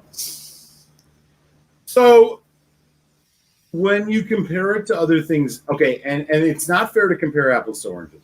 So let's compare it to things that it probably is more similar to than different. Highland Park 18, Highland Park 21. I mean, a Highland Park 21 is cheaper than this. I'm not necessarily convinced this is better than a Highland Park 21. Gotcha. I'm not necessarily convinced this is better than a Glenallachie 18. I'm not convinced that it's better than I'm trying to think, whatever. You get the point. So, where does it fall? Very competent, tasty whiskey. Better than average for sure. But $400 or $300, if I bought this for $300, would I be satisfied? I'm not sure. And I'll kick it to you for your final thoughts. So 3.5 from Malt Muser. Yeah, it's a tough one on this one. Part of it is depending on what one's looking for in a whiskey, because some people go into whiskey and they already have an idea of what they want their journey to take them to. They might be more in tune to fruits and vanillas versus spice, or they might be looking for spice and fruit, but no herbal, notes, or they just might want just herbal and floral notes only. I mean, there are lots of issues with that to take into account with that. One thing I can say, if you are a spice fan, you will enjoy this whiskey very much. Do I think that the spice level overtakes some of the greater elements of this whiskey? I think it does get unfortunately get muddled in the mix with I mean, the spice is good. The apple cinnamon flavors, the cereal notes, the florals, and some of the white chocolate and espresso and things we were going through are there, but the spice level is so intense that it almost like masks, I think, some of the glory that you would get from this whiskey, and it's kind of a flaw when you think about it that way. So I have to agree. It's a bit on the. It's tough because it's 25-year whiskey on one hand, but they're charging $300 to $400 on the other hand, and you expect it to have, once you get to that level, you're getting closer to like the Bruichladdich Black Arts level of prices. I mean, you can get one for $450 right now. A 23-year Bruichladdich Black Arts versus this, the Black Arts is going to win every day of the week. With yeah. I mean, yeah. I don't think this is even, yeah. It's not even in the same ballpark. Complexity-wise, it's not there. It's really, it's kind of, this is one of the most tough to review whiskeys for me because on one hand, it's got good flavor, it's got a good profile, it's got great craft. I mean, for the fact that they're not coloring and not chill filtering, I got to give them props for doing the craft right. With that aside, though, Eric's right. It's tough to, when you look at what you can get for $300 versus this one, it's still really, tough because of, if this was 48% or cast strength, this would rise above. If it had more of a balanced profile than being so heavily spiced, it would be a step above. There's lots of ifs, ands, and buts with this whiskey, which makes it really, really, really tough. Because I do like it on one hand, but I do have to take account of what it's going against, which there's like the Enoch 24, like you said. I mean, same distillery, in $250 for that versus the price for this. Yeah, I would say I would go for the Enoch 24 all day long on that. But one thing that makes this more rare is you don't really see a lot of spice bombs out there like you do with the Debility Dram from Tamdu. This one, another really heavily spiced bomb would be like a. What was one of the whiskeys we did recently that was also really heavily spiced? Didn't we do something recently that was on that spectrum of heavily spiced? I'm trying to remember. Glencadam? That was one of them that was, I think, in that ballpark. It was more of a white black pepper type of a combo. But yeah, I mean, that one is much, much better, I think, refined, produced whiskey than this one as well. So with that said, man, it's really hard to rate it this low, but I'm going to say I do love the spice. I love the sweetness. I love the richness. I wish it had a heavier mouth coat. This is more on the thin side to me than medium or heavy. Yeah. I mean, I'd say it's medium, but I wish it was heavier. I wish when I deal with older whiskeys, I wish they had a more of a heavier mouth coat. So I am going to nick it on that one too. So I'm going to say 3.5. I hate to agree with you on this, man, but I was going to give it 3.75. But after everything that we went through and everything that we're measuring it against, it is above average. But with the price and the age and what you get, it's 3.7. It's 3.5, man. I'm with you, man. So there you go. Telex and I think this is the first time in a long time you and I have been completely aligned on both our scores.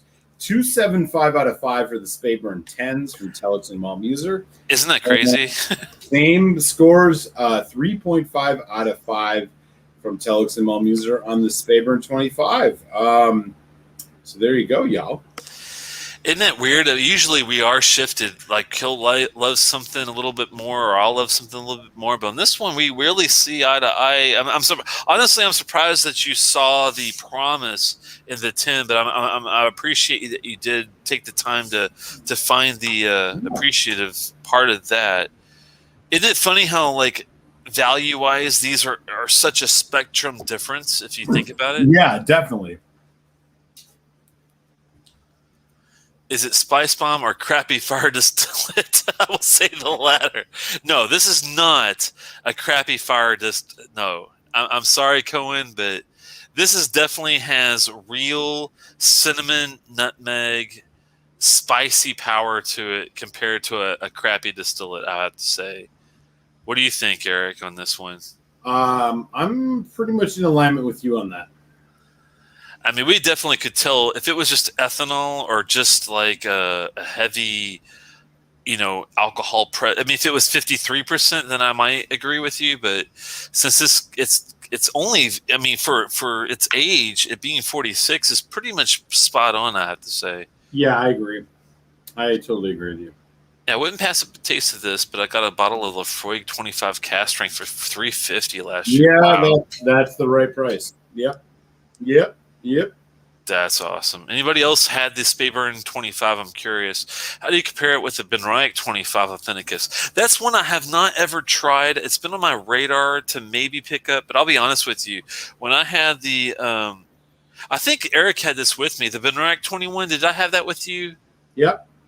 I just don't think it rises to the occasion. I think Rachel Berry has, I don't want to say destroyed, but I think she's negatively affected Benriach's upper line. I just don't enjoy it compared to the Aaron. Yeah, Let me ask you, Eric. Benriach 21 versus Aaron 21. What are you going to pick? Aaron, but not by a lot. Really? I really love the Wait a minute. You're talking about the Ben Romick 21 versus the Aaron? Okay, yeah. Hold on, not Romick, Benriach 21. Well, I don't know. I don't think I've had the Benriach. Have you had? Yeah. I thought I can't remember if you this one here. I don't think we've done that one yet. We haven't done this one together before. No. Oh, okay. Yeah, this one, the Benriach 21 was it might have been right before we got to doing reviews together, honestly, because that was one of the first 21s I picked up. And I was all psyched because I usually like the Curiositas, the basic Benriach 10, and lots of the Benriach line, like the Septendissum and the Solstice. I like the Septendissum a lot. And the Solstice, I mean, they have a great whiskey. When I tried that 21, I swear to God, I was like, this does not taste like a Benriach. I was depressed by how bad compared to the Aaron 21, the Benriach 21. It just wasn't there. I'm not sure if she had a take at the 25 Authenticus. I can't even say it. Yeah, I know. They're ridiculous names. If she did, then I don't think it's going to compare at all, even with the Speyburn 25. I think I would actually pick the Speyburn 25 over that, to be honest with you. I mean, based on what you're saying, that makes total sense. It's a tough one, but it's I just the Benriach line. It's same with the new Glendronach line that they're destroying it, man. I just don't like this whole. Let's just kick all the craft to the curb and focus on marketing. How in the world? Right. I mean, look what they're doing with Glendronach. Exactly. It's like once you start down that road. Once you start down the dark path, forever will it control your destiny. Exactly. Darth Sidious approved, man. Darth Sidious approved. That shit is nuts. Telex, give me just a second. I gotta go get some more water. All right, man. But hey, while I'm gone, think about in the back of your head, we should have a quality dram to celebrate what apparently is a holiday of National Scotch Day. You think about what you want, and I will be back in a few minutes, and then maybe we have one. All right, man. I'm not sure, guys. Where are we going to pick for that? I mean, that's crazy. Let me go to I've got a inventory spreadsheet that I actually keep up so I remember what I have open versus what I don't. I'm not sure if I have anything that's worthy. Altavania peated distillery, no. I've got the Ardbeg Trevon Batch 1. That could be the one. We've got more of the Speyburn 25. I've got an old Poltny 18 new one that I'm holding. I'm going to wait on that one. A Linkwood 12 Flora and Fauna, and I think I might have killed that one already, actually. Fire and Ice from Highland Park are always decent, but we'll save those for the show. Kergellicky 23 Exceptional. That would do justice. But I'm trying to save some for the show. Craigenmore 20, same thing there. The Atotma Peated Port from Emirates, same there. A Ball Player 83, I might have to break that one out maybe. It's great. I have a little bit left after the show. That might be one. Smoky Timbenreich, no. Let's see, anything older. I think I already killed my Glendronach Parliament 21. Ardmore 20 I've got. That might be in the same ballpark.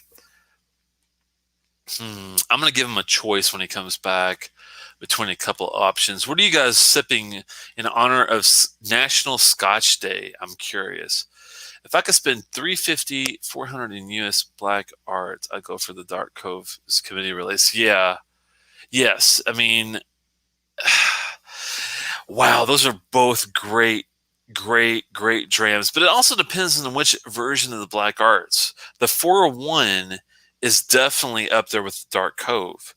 Some of the other ones, like the 5-1, I would not put it up there with the Dark Cove committee release. So it really, how close to the 401 can you get is my question on that one.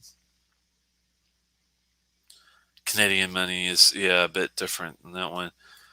Sample Black Arts and bar drink at the Dark Cove, and I would spend that on a bottle. $350 is most spent on a Scotch bottle, yeah.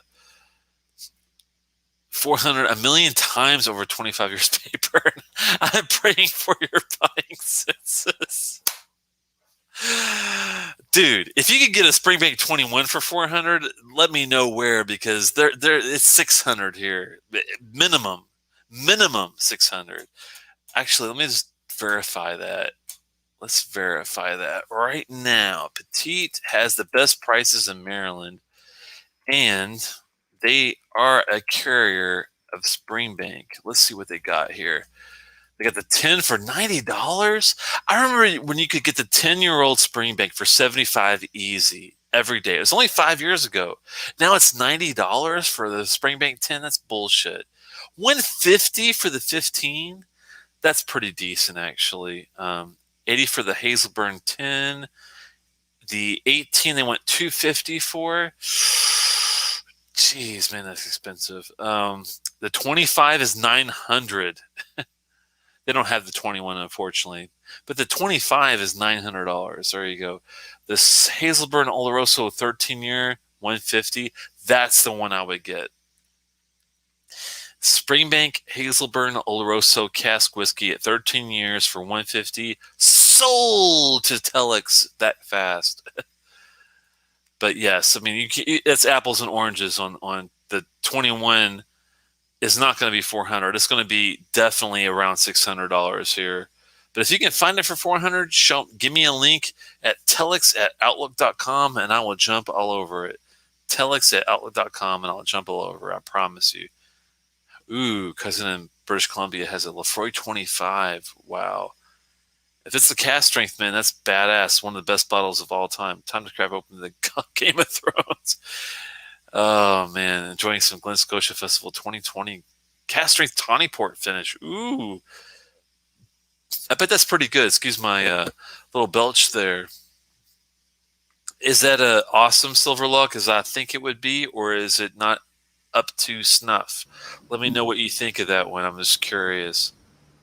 Older SNWS bottle. Let me get back. Yes, they need a love. I like my I like my Ardmore 20. Ooh, he's got the Kalila 25. I love it, man. I'm doing the Kalila 25. Ooh. I got to get a bottle of that, definitely. Or at least a 20 something. At least a sample for me. I mean, I've got an 18 bottle over here, and it was one of my favorite whiskeys of all time, the Kalila 18, but I would love to get an older bottle of that stuff, man. Yes. You would. Yeah, is 21. I can't believe it, man. The 21 is $400 in California. It's $600 here in Maryland. $200 more Yeah, man. minimum, and Dude, that's I'm bare not even minimum. sure that's worth 400.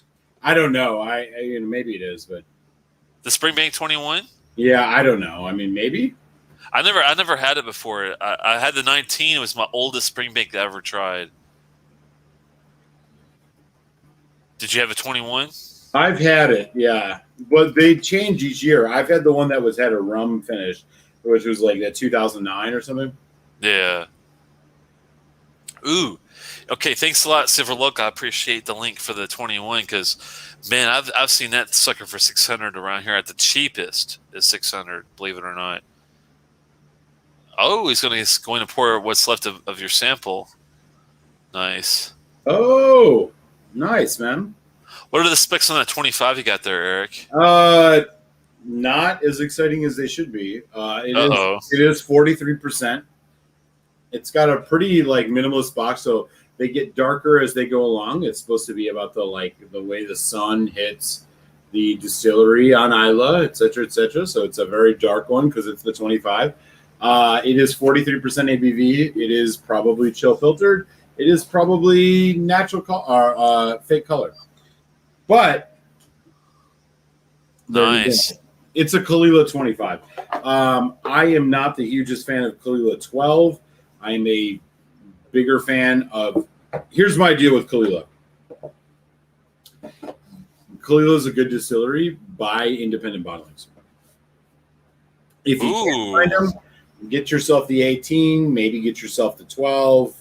Or not the 12. I'm sorry. The 25, depending on the price. I wouldn't go too high on this one. I just think independent bottlings. Kalila has been historically much more of a blender. They've been used for blends. I mean, Compass Box is a classic example. Also, Johnny Walker. But they do produce single malts, and their single malts are good, especially if you get them as independent bottlings. I think the independent bottlings are much better than their distillery releases. I'm not saying that about the 25, but I'm definitely saying about the 12. I think the 12 is kind of rubbish. They charge you $75 for the Kalila 12. It is not worth that at all. No, I agree. The prices I've seen for the basic 12 are getting a little too crazy. Yeah. The one at 25 you've got there is 43%, right? Yes. And that's the one that some ex-sherry European oak barrels that are used with that one, right? Yes, I think. Probably. It doesn't say explicitly, but I was just going by what distiller had in here for the 25. It says some ex-sherry European oak barrels were used, 43%. It kind of reminds me of how I feel about the 18. It's funny because, I mean, usually I gravitate towards the higher ABV drams, especially when they get to the older stuff like this 46. But with Kalila, it's weird. It's like, yeah, the 12 I would skip. If you're going to do a 15, I would get the unpeated Kalila and let it oxidize. The 18 I think is good, but you definitely have to, and be able to enjoy a lower ABV with a drop of water and, want to play with the whiskey a bit. If you're looking for a higher ABV for you guys that are like 46 and up, you're not going to enjoy it as much on this side. And I agree that you might as well get an independent bottling if you're going to go to, Kalila. If you can't, if you don't really like the 40, 43, 46%, it's not going to work, for these higher ages. Yeah, I agree. I do love the 18 though, but man, I would love to get my own 25 or 20 something bottle. So I might have to take a look around and pick up my own on that one. Anything coming up on the horizon? Let's see. Oh, we're doing our Old Pulteney show next week. That should be fun. I think we're doing Amrut next week. Oh, are we switching it up? Okay, gotcha. Steven just joined. Atama and Paul John. So it's Indian single malts next week. Amrut, Atama, and Paul John Christmas edition 2020. Do we already know if Steven's joining us for the Emirate, which I think he might be for the Oh, Atama? yeah, if you can, that would be great. Yeah, Steven, we're going to be doing the Emirate Atama show next week. So, in the Paul John Christmas Edition 2020, correct? Let me double check. Yeah. Gotcha. If you want to join us for that one next week, you're definitely more than welcome to. Because I know you said you had a bottle of it and you were eager to do it. So we would love the little extra perspective maybe on the side if you're up for it, Eric. 100% up for it. Stephen Connor in the house is always a good thing. And yeah, I'm looking forward to it, man. And honestly, it's just been great to be back this week. Yeah, and we'll definitely get Steven in for the show next week on the Emirate. It's gonna be awesome, paired up with that Paul John Christmas edition. Cannot wait already. I was surprised. Atma? I'm not even sure. I don't even know. Atma. I'm guessing Atma or Atama. I don't think it's. I don't know. We're trying here. I just deal with the Scottish Gaelic is enough for me to try to keep up with. Yeah. I can't do the Indian stuff on that, but you know how it goes. But anything else coming up this week for you on your show? I got a review dropping Friday. It's going to be of a bourbon. It's a PX finished bourbon. It's a winner called Rabbit Hole Derringer that will drop Friday for everybody. And if you're on Patreon, it will drop tomorrow. You'll get early access. But other than that, Telex, no. Everything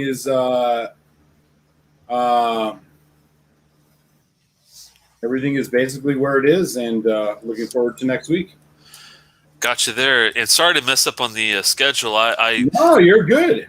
I had it printed out from a couple of shows ago, so I haven't got a new. I'll go get a new update on our shared list, and I'm looking forward to grabbing some other ones too. We were going to be looking at. Let me see. I thought I had the right one, but let me go to the right one here just to make sure I'm on the right deal for the old sheets that we do together here. The yeah, we got the Atama and the Paul John, and then we got the Old Pulteney show after that on the 10th. And then we'll be I scored us a little bit of Fire and Ice from Highland Park, the old series before the Ice and the Dark and the Light. They had a Fire and Ice offering. We'll be taking a really close look at both of those bottles, and I'm really curious to see what Eric thinks. One's going to be a spice bomb, and one is going to be a whiskey that he's never quite had before, which will be really I can't wait, man. Intriguing to see what he thinks about it. Yeah, definitely. Awesome, Telex. I'm going to sign off, but it has been great to get back in the saddle on Tuesday's shows, and it was great to hang out with everybody. Keep an eye on my channel if you haven't yet. Subscribe to Malt Muser Whiskey Reviews, and do subscribe to Telex the Whiskey Tech if you haven't. We very much enjoy your support, and it keeps us going. So with that, Telex, my friend, I'll see you next week, and stay safe, be well, brother. You too, man. I'm going to have to take off myself here, and appreciate everybody coming by. Yeah, we'll be taking a look at a lot of good whiskeys. After that, we'll be looking at some Benriachs, some Benromics, and Glenellickys, some Glen Grants, some really good Ballblair, hint, really good old school Ballblair. Not the new stuff, but the old good stuff. And some Craigenmore, Craigellachys, Aberfeldies, and Loch Lomans, and Ox, and all sorts of stuff. So we got a really good segment of shows coming up, and I hope you guys can come by and say hi to us. You're always welcome, and Slanchavad to everyone out there. And yeah, if you, I would start with the Speyburn 15. I think is the best place to start. If money is a little tough, the 10 is worth your while if you're willing to put a little time and water into it. 25, if you get it for a great deal, if you can find it for $300, I'd say maybe pull the trigger. I mean, you could definitely say that you've had a 25-year for a pretty damn good low price. That's always great in itself. And it's if you like spice bombs, I think it's a well-rounded deal. The 18, Stuart, we have not dabbled into the new realm yet. I'm working off the old stuff first, but you will see a show on the new stuff soon. Soon enough, we'll put it that way. Sláinte mhath now for guys, and see you next Tuesday.